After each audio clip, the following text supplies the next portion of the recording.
A very viable career choice for people that have a passion for music is nonprofits arts management.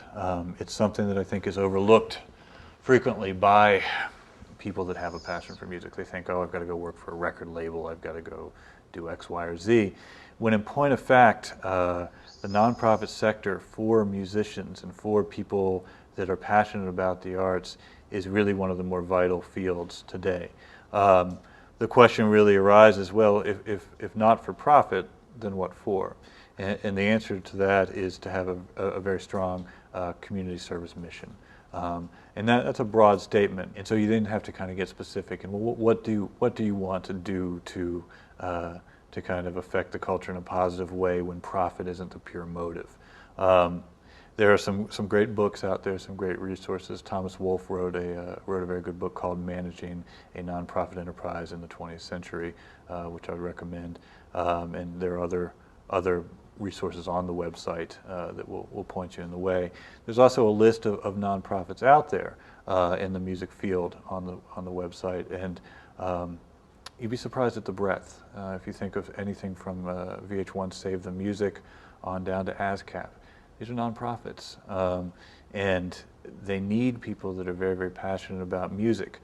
There's a stigma associated with a lot of nonprofits that they're not real companies or something, or they're not kind of aggressive enough, and this is just not true. Some of the best and the brightest minds, business minds out there, are now working for and running nonprofit organizations. They've decided that cultural missions are as important to them as simply kind of generating revenue. The important thing to remember is that you still have to generate revenue. That these things are not pure altruistic things. They have a mission in which to help people, and making money isn't the end goal. But that doesn't mean that it doesn't need to be a well-run company, a company that is doing innovative marketing, a company that is doing very aggressive type of salesmanship. All of those things are absolutely imperative, sometimes more so with not-for-profits than they are in the for-profit world. It takes a different level of creativity. It takes a true innovative person. It also doesn't mean living in poverty. I think a lot of people think, well, I don't want to go work for a nonprofit because they just don't pay as well. I think if you look at the statistics out there, a lot of people will be very, very pleased to make the salaries that directors and people that are working at nonprofits in general make. And you have the added benefit of knowing that your mission is one of something that you are very, very emotionally connected with. You are trying to do things in the music world with a very defined mission that revolves around getting out there and exposing great art, exposing great music. We can no longer rely on the government to do these things. In point of fact, the government never really did it all that well. Nonprofits are so segmented at this point, there's so many different ones for different groups, that you can be very specific, and whereas the government necessarily has to be broad.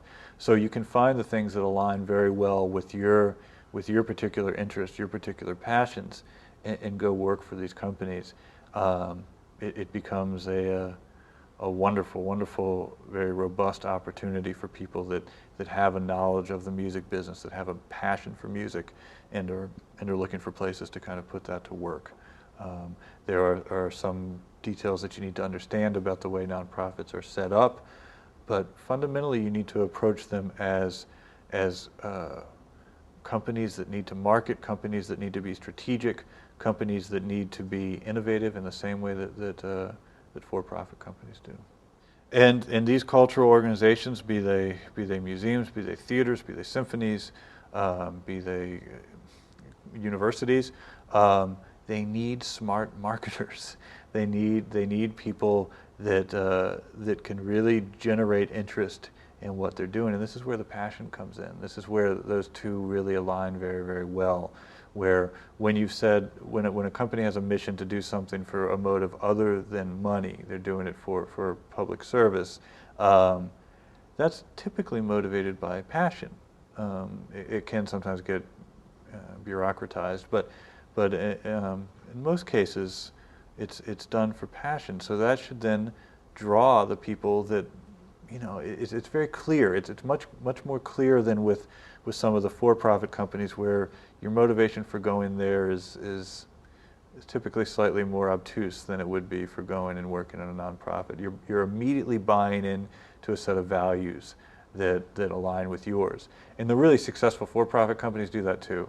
You go and you work for Apple because you believe in what Apple Computer's doing.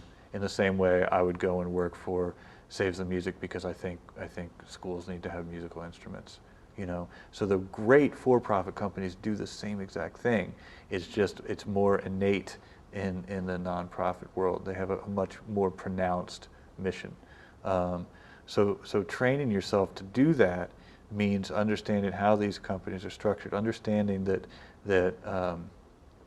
they're set up under a regulation the government, the IRS, deems as 501c3 typically, where it means that if you're a 501c3, you can't have any profits. The money that comes in has to go out in the form of grants or donations. But also it means that people who give money, it's tax-exempt money. They can then classify this money on their tax statements as given to a 501c3, so they don't get taxed on it. These types of details, it's really worth taking the time, looking at the resources on the website to understand how these things are structured, because it will help you understand the culture that you're going into. If you're working at a really well-run, well-managed, vital one of these organizations, and many of them are, every day you are doing something significant. Every day you can come home and say, I affected the culture in a positive way. And that's the real benefit in my mind of considering a nonprofit if you're truly passionate about music and the arts, is you don't ever come home thinking, geez, I don't even know why I bothered going in today. Doesn't mean that there isn't red tape, doesn't mean that there aren't hang-ups, but you've got this mission, and if you're going in there and you can see a symphony, or you can see musical instruments being dispersed, or you can see royalties going out to an artist, man, you're what's more important than that? You're allowing culture to keep growing, and so I would heartily endorse putting the idea of nonprofits into your kind of strategic plans for those people that are thinking about a career in the music industry. Fundraising for a nonprofit is constant. It's something that has to be at the top of your mind on a daily basis. Fundraising, though, is a phrase that means a lot more than getting on the phones and the way what NPR does. And it means building a culture in which building an organization that has a culture that people want to give to. Those are the successful fundraisers, the people that build an organization that people say, this is valuable, I understand their mission, I want to contribute. I feel a part of this organization. I know that what they are doing aligns with my values, and therefore I want to empower that. I want to be part of it. I take ownership in that. And that comes down to marketing.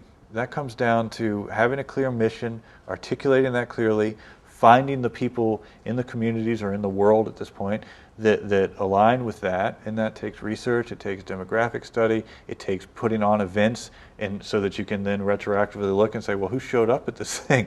Sometimes that's one of the best marketing tools you can have, best demographic studies you can do.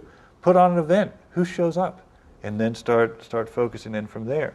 But it takes a certain type of individual who can say, okay, I want to make people aware of this, and I want to make people aware of it through the good work that we do, through the artists that we're supporting, and then I want to make sure that those people understand that for this to continue, they need to feel a part of this and they need to give. And that's what makes a great fundraiser. Not somebody that's just some great salesperson.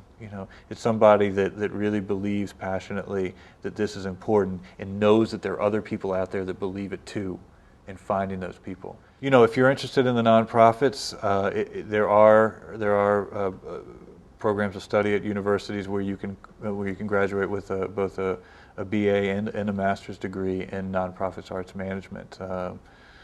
I know of a number of universities that have those degree programs, and those people come out into a market which people are hiring. You know, you can come out and get a job at various nonprofits, and they train you very well in the actual management, some of the legalities of what you have to deal with.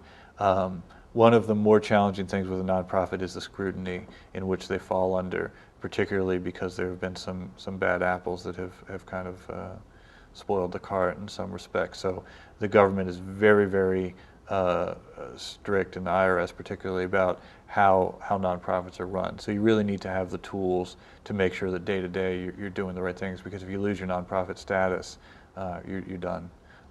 So there's a lot of that. But then these programs really get into kind of some of the same issues that you would find in business schools. You get into entrepreneurship, you get into organizational behavior, because you got to go out and compete with some of these for-profit entities. The internet creates a wonderful opportunity for you to both market them and to establish nonprofits. You know, if it's an information-rich type thing that you're trying to do, there's no better way to get it out than the internet. But yes, there are programs of study in which you can be well trained to do this.